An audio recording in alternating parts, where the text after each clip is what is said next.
Diyon! Ito nga pala yung ginawa nating tattoo kay Miss Irish Star. Right. Gusto mo makita yung mukha ng usa? Ayan. So, sinervisan natin siya dito sa Manila. Si Irish Star is a Viva Max actress. Search yung latest niya, yung Lady Guard. Yan. Nagpa-tattoo siya sa tiyan kasi meron siyang parang design na gusto na diretso dun sa kipi. And so, dinrawing natin yan. Nakalive pala yan sa Mewa TV FB page from start to finish. Pag nagsiservice kasi tayo, dala natin lahat. Then, nakalive din tayo para makita nyo yung start to finish ng process. Cover up din. Kumbaga parang kung gusto mo may takpan or kung gusto mo ng bago, colored, black and gray, portrait also. Then, schedule to avail a free layout. And, yun. Kahit nasa abroad kayo, mag-down lang ho kayo para may schedule kayo, malayoutan kayo. Ayan. So, using Tech Product Philippines from MLC Tattoo Supplies.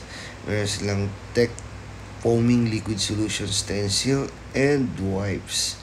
Meron din silang glide. Yeah. So, madami nag-aabang eh. Right.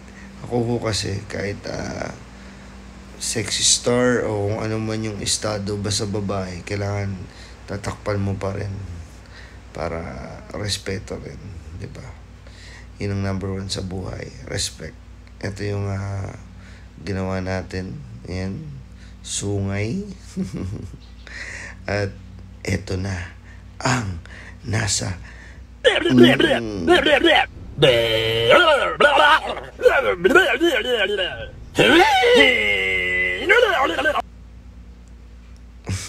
dumidila eh, no? Diba? Pak. Ganun. Ang ganda talaga, diba? Pak na pak. Kaya kung gusto niyo magpatatuhan, na pa ba kayo ng iba? Dito na kayo may abo. Yo, thank you. Thank you. You din. Gusto nyo makita yung mukha na Gusto niyo makita to? Abangan nyo. Nakasumangot eh. Hindi, yung mukha nito nakaganto. Makita ni Jello? Ewan ko ba't kanina sumusulyap yun. Nakailang silip ka. Ganun yata yung tsura ng uso eh. Ito yung mukha ng uso. Ganto. Ayun o. Thank you. Yun.